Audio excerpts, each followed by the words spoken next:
Under the cold glow of 1,000 stars, an old storyteller leans close to the fire, his voice low, his eyes reflecting a secret he has carried for a lifetime. A secret about a hidden river that can hold the memories of the past and the visions of the future. A truth so powerful, it could save a dying world or end it forever.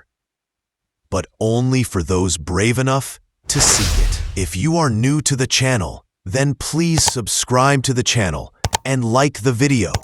And tell us in the comments, where are you watching from?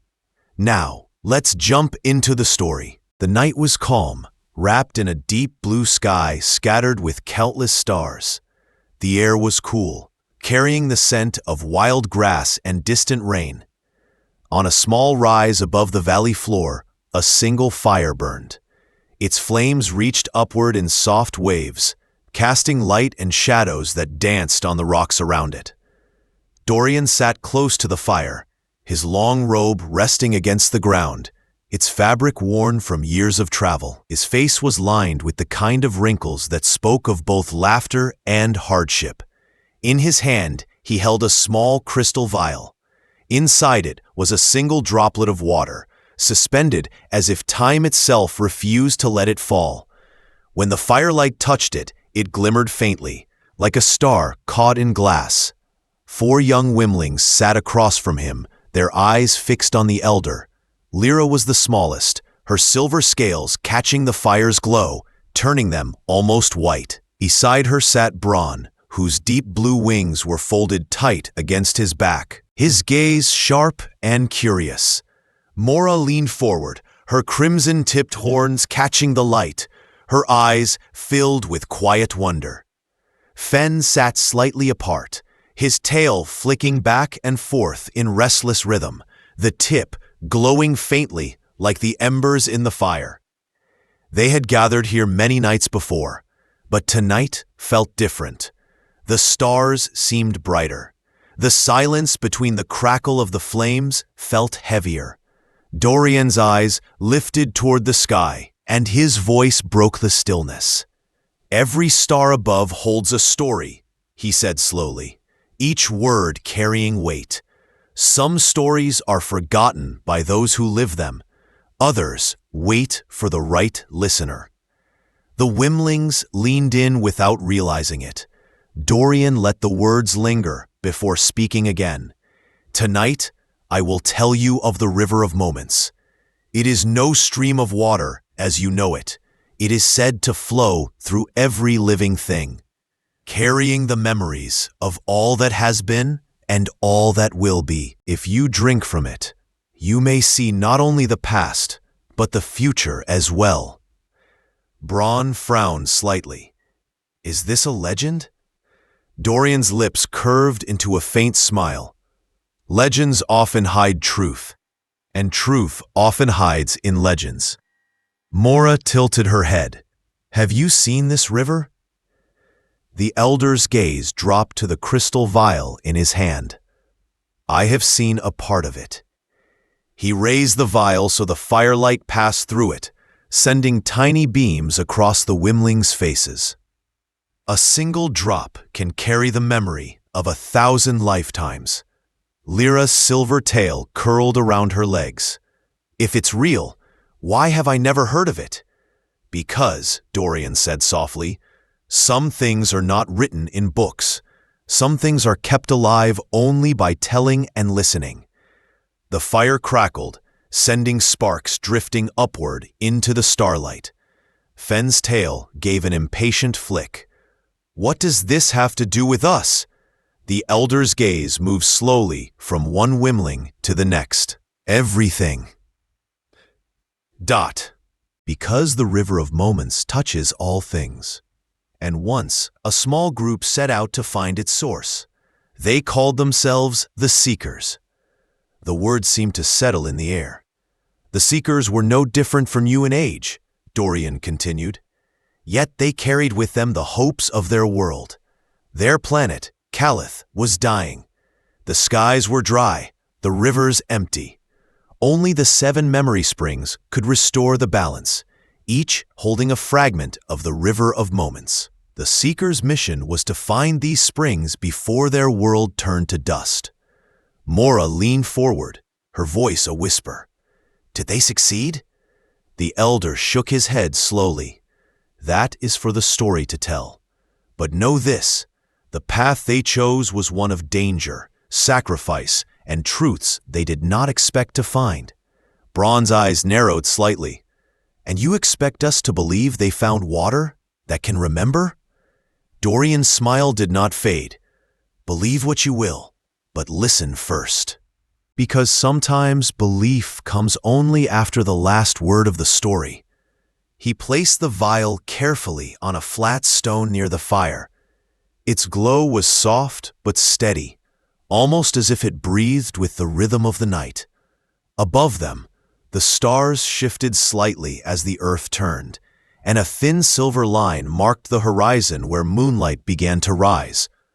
The Seeker's journey began on a night much like this one, Dorian said, his voice dropping lower, as if speaking too loudly might disturb the memory itself.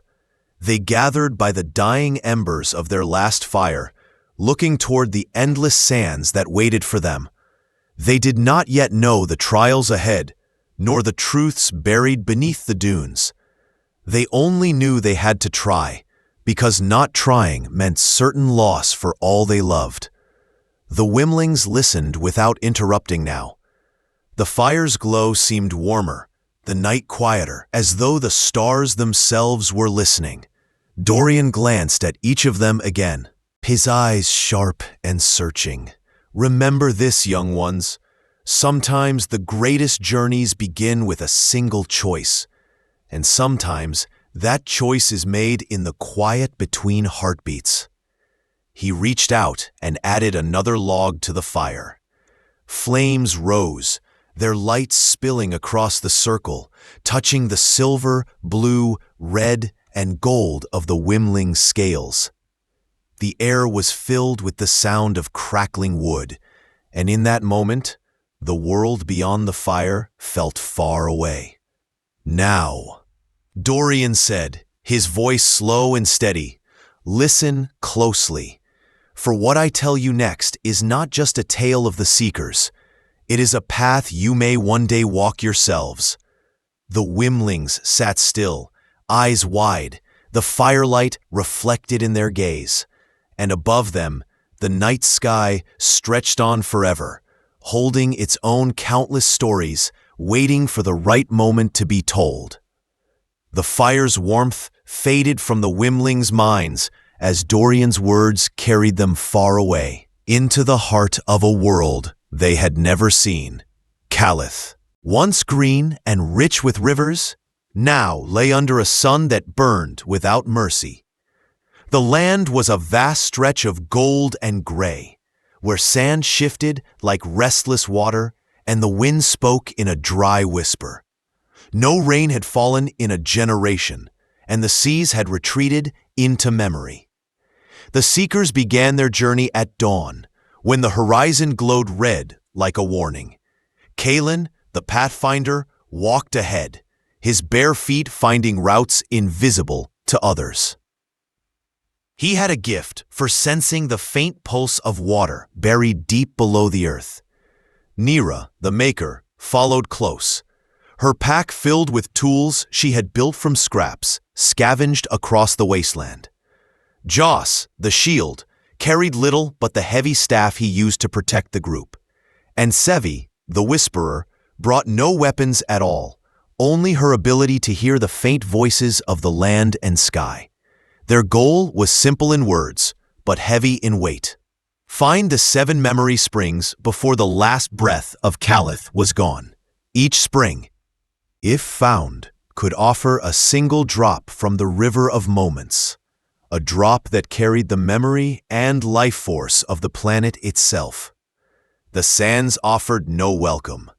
By midday, the heat shimmered in the air, bending the light into strange shapes. Dunes rose like frozen waves, their ridges sharp as blades.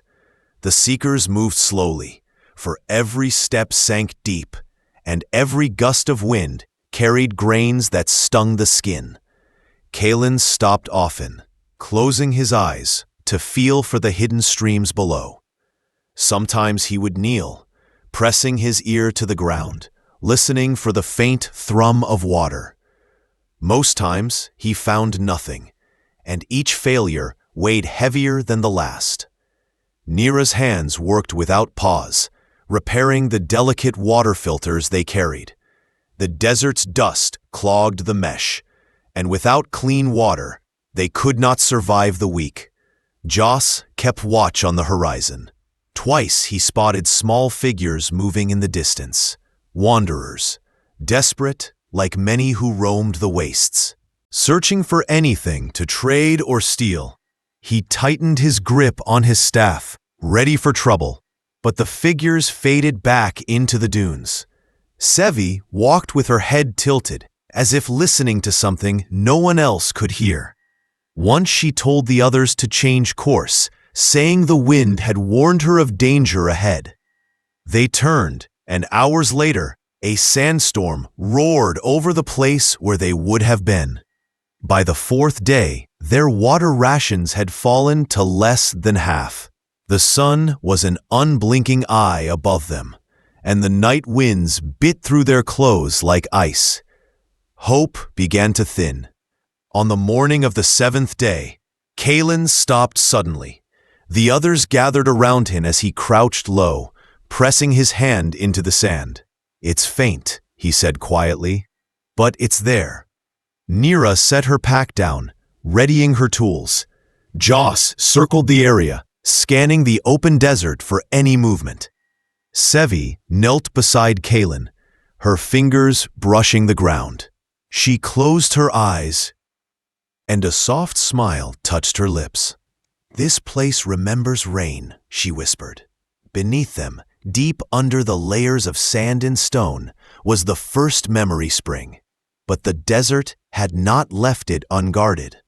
As they dug, the ground trembled slightly, and a low rumble spread outward.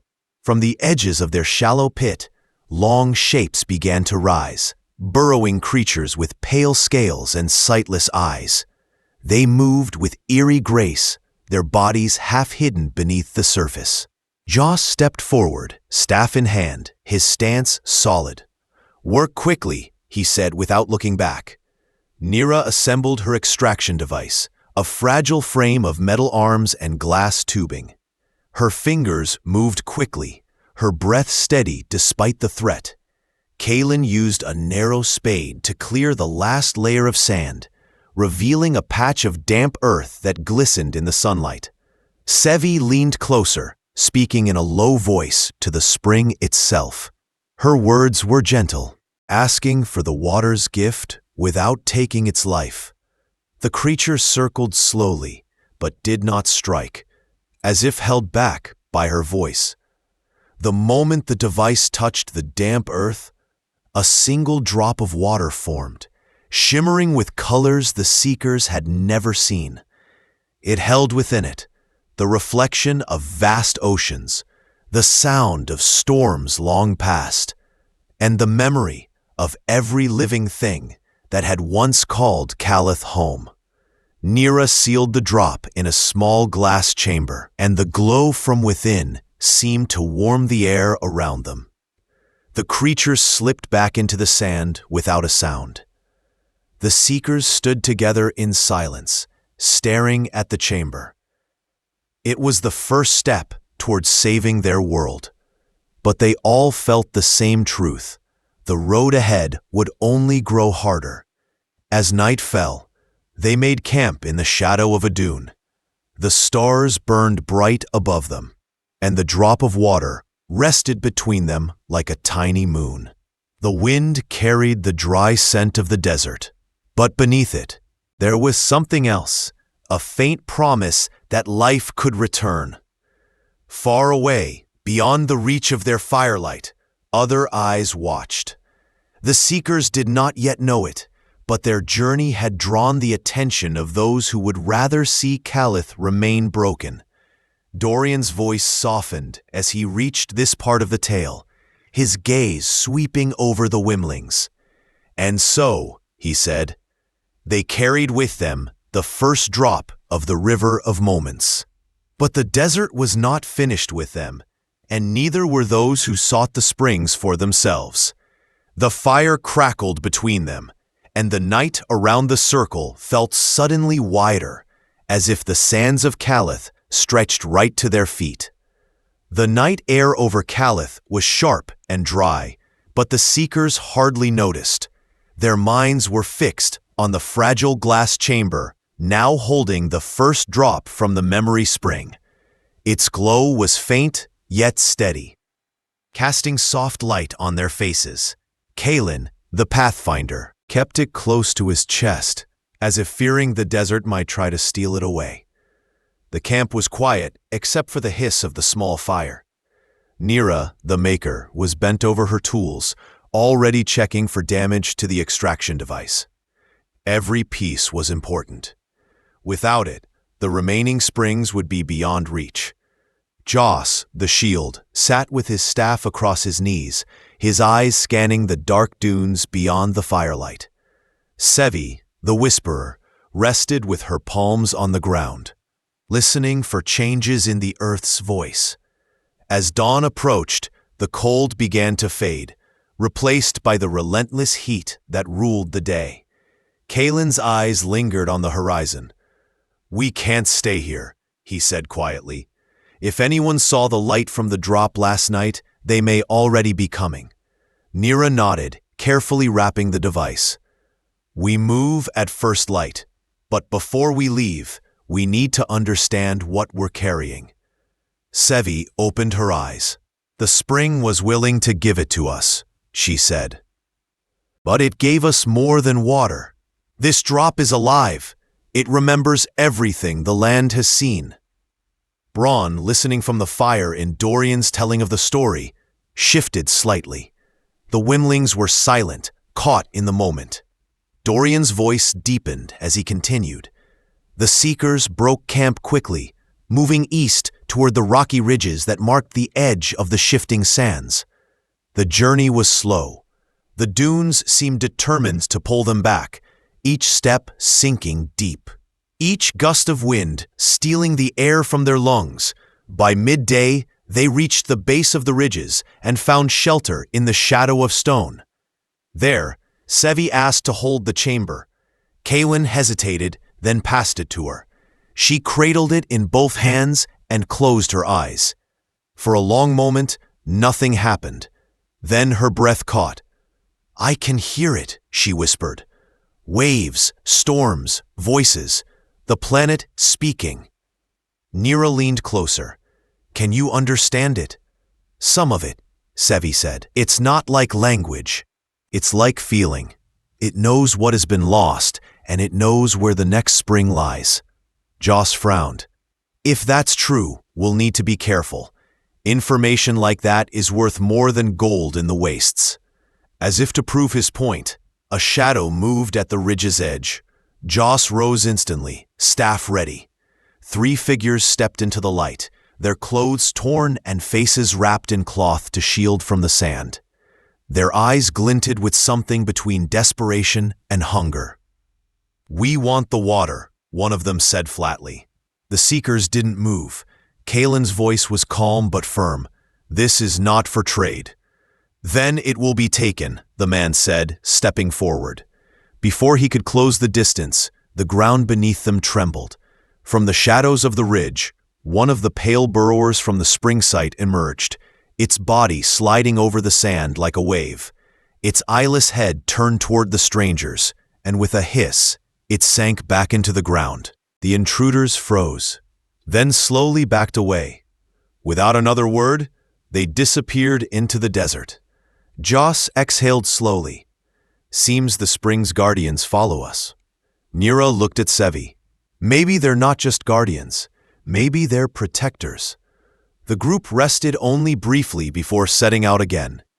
As they walked, the drop in Sevi's hands pulsed faintly, the glow shifting from pale blue to deep green.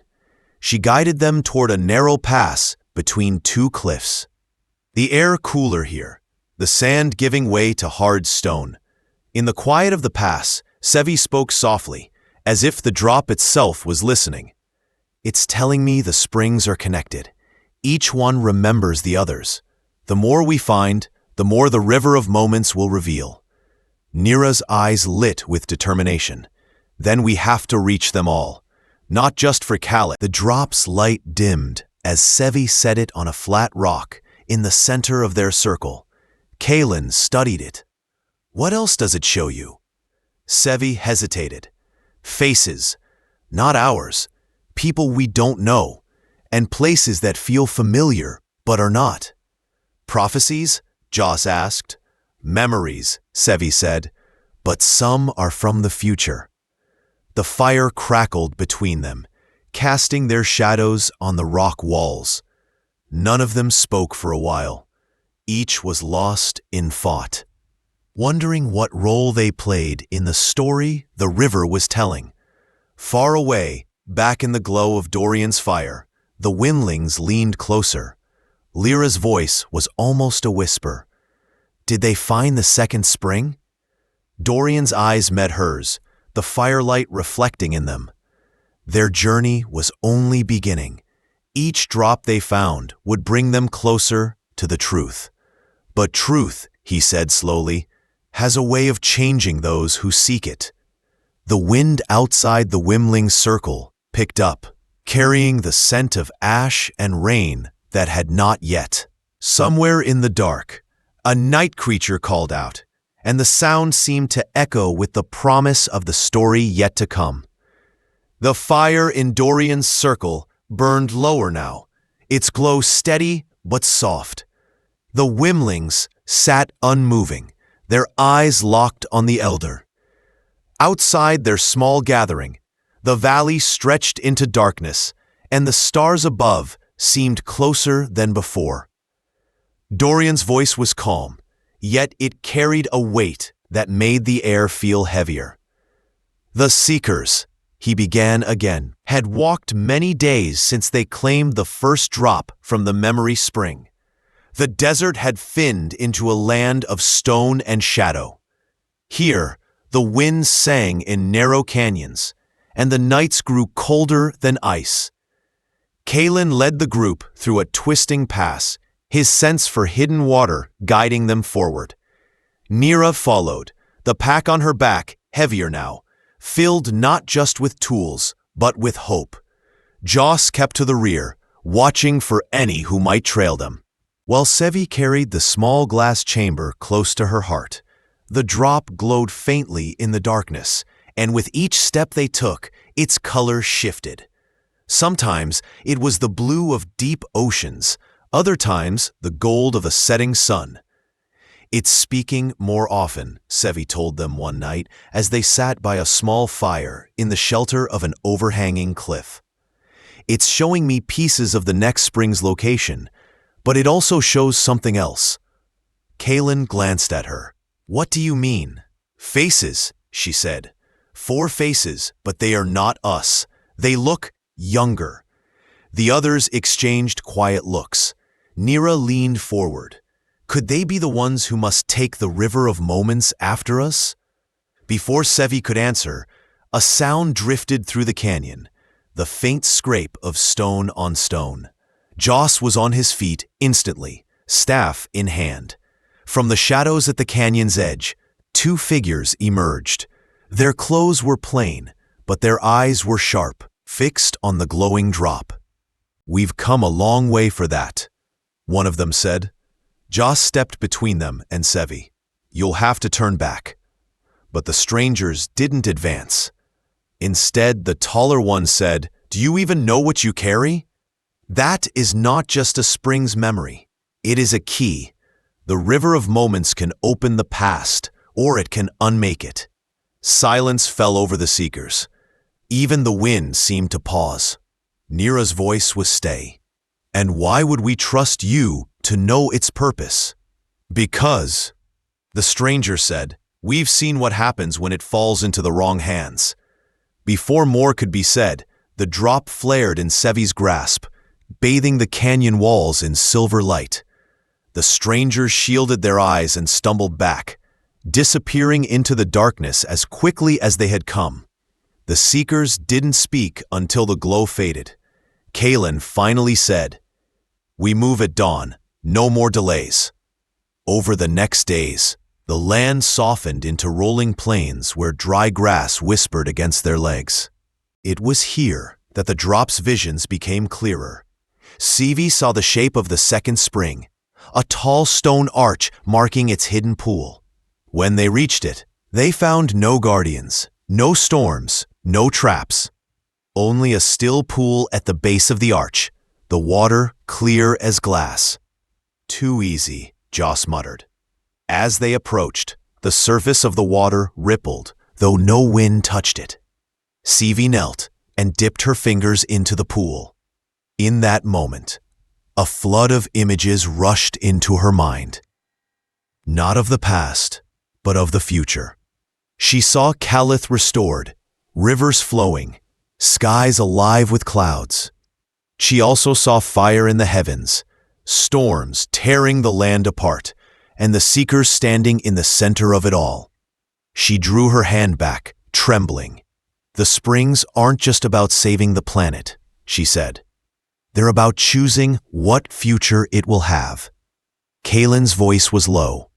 "Then we choose carefully." They took the second drop, sealing it beside the first.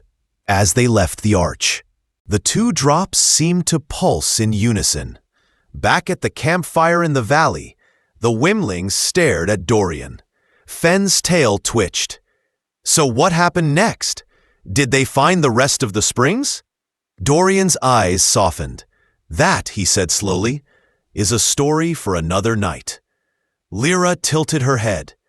"But why stop now?" The elder lifted the crystal vial from beside him. The single droplet inside glimmered, just as he had described. "Because some truths," he said, "must be found, not given, and some futures are waiting for the ones who will seek them." The Wimlings glanced at one another, a quiet understanding passing between them. Dorian smiled faintly, tucking the vial back into the folds of his robe. Above them, the stars burned brighter, as if they too were keeping secrets. The fire crackled, and the night seemed to lean in close, listening. Somewhere in the distance, the wind carried a whisper that might have been a name, or the beginning of another journey. Dorian let the silence linger before speaking again. "Remember this.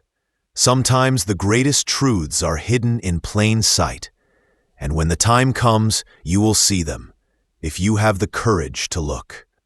The flames cast long shadows on the ground, and the valley held its breath, as if the story had not ended at all, but was only pausing, waiting for the next seeker to step forward.